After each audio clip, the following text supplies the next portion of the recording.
Hey guys, it's Melvin7 here, and today I'm bringing you my Aston Villa versus Manchester United match thoughts. Now, the game did finish 1-1, very, very disappointing for me being a Manchester United fan and for every Manchester United fan out there, to be honest. Credit to Villa, okay, they defended very, very well and they scored a stunning goal, but for all the quality we had on display, we had shot after shot.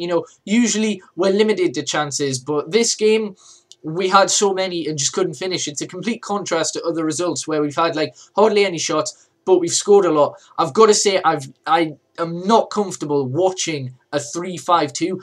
One mistake and we're fucked. And we nearly did that towards the end. We nearly did it at the start as well. Like giving the ball away in the last line of defence. So then it's an easy breakaway. I really don't like the 3-5-2 formation at all. And as soon as like players like Rojo and Luke Shaw are fit, I just want to revert back to a 4-4-2 or a 4-3-3 or a 4-1-2-1-2 diamond, whatever the hell. But 3-5-2 doesn't seem to be working, even though we have scraped results in our 6-game win streak before this. But it's up to Louis van Gaal, and obviously I trust him completely anyway. But anyway, we started off with De Gea. We had the same defence for 2 games in a row, which is the first time this season, I believe. We had Young playing as left wing back, Valencia as right wing back. Then we had Jones, Carrick and Evans as the 3 centre backs. Then, because Fellaini had an illness and Herrera was feeling a little ill as well, they weren't in the lineup at all. So we had Darren Fletcher in the holding mid position right next to Rooney.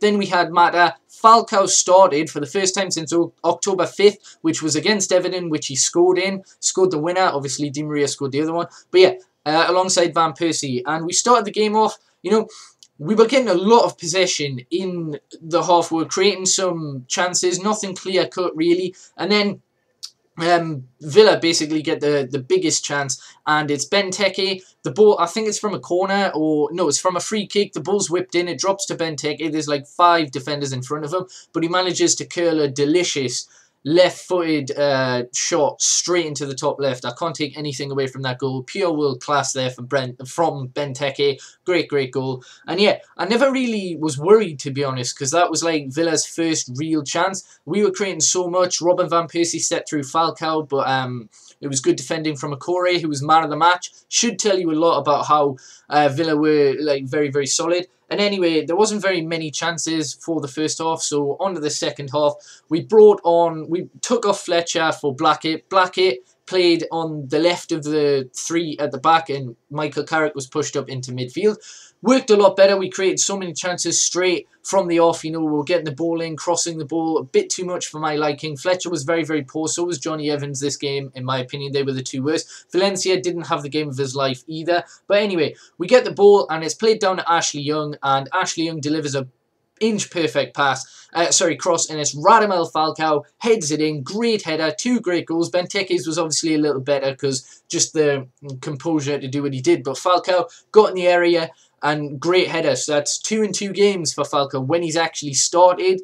The last one against Everton, and now he started again and scored again. So hopefully he can keep this run going, get in the positions that he was getting in, making a fair few runs. But that was really the only huge positive for United fans, that Falcao did score straight after that. Like the next 5-10 minutes, it was just constant pressure. So many chances, but we just couldn't create anything ridiculously clear-cut. Then we subbed on Di Maria for Valencia, I believe, and James Wilson later came on. No, sorry, it was Di Maria for Van Persie, and then later on Wilson came on for Valencia. And yeah, Di Maria was, you could tell he wanted a goal. I mean, he nearly scored a couple of times, but there's a couple of times he could have crossed, but still looks absolutely world class. He just needs a little bit more game time to get back into the swing of things. But for all the quality we had on in the second half, we had Mata, obviously RVP was subbed off, but we had Rooney, Falcao, Di Maria.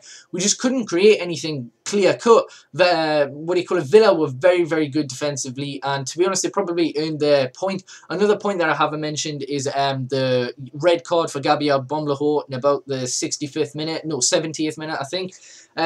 Basically the ball, Ashley Young, he passes it away, and Bomblehor comes in full force and tackles, kind of. It's like a late coming together. Probably not a red, probably more of a yellow, but I think it was the ferocity of the challenge, and the referee was about 15 yards away, so he did get sent off. But obviously that's a striker, So defensively, Villa was still fine. They just had to, we had a little bit more space and a lot more chances, but they did defend well, and ultimately they did deserve the draw. Now, as a United fan, that was probably one of our best performances in the last 7 games. Like, we're unbeaten in 7, alright? And this is the only one we've drawn. It's ridiculous, okay? Other games, like against Southampton, we probably didn't deserve the points, but we got them. Arsenal, we played tactically well. We counter-attacked. We got the win. Hull was the only really in this 6 win streak that we absolutely battered from start to finish. 3-0. Should have been more, to be honest, but you can't have everything. But Falcao scored. We're at home next against Newcastle. Obviously, their derby's tomorrow, so we'll see how their confidence is going into that game. At home, feel a lot more confident. United, I think, are undefeated since Swansea beat us on the opening day at Old Trafford. At Villa Park, though, we should have took the points, but we didn't, so it's 2 points dropped. We're now 7 points behind City, and if Chelsea win on Monday night against Stoke at the Britannia, we will be, I think, 11 points behind them, or 10 points behind them, something along those lines. I think 10 points, but if they don't, then we'll only be 8 or 9 points behind them anyway. So yeah, we'll still be in the top 4, but hopefully Liverpool now do us a favour and draw with Arsenal, because they're probably, out of the teams you would expect, like Spurs, Arsenal. Spurs are a big threat. They've won today. And now Arsenal, if they can get held, then hopefully we can keep this 5-point lead. But anyway, from Arsenal, I mean. So ultimately, good performance for what we've seen in the last 7 games, if that makes sense, but the worst results. So ultimately, it's results that count. Well done, Villa. Good game. I got my prediction wrong, but yeah, 1-1. At least Falcao got on the score sheet.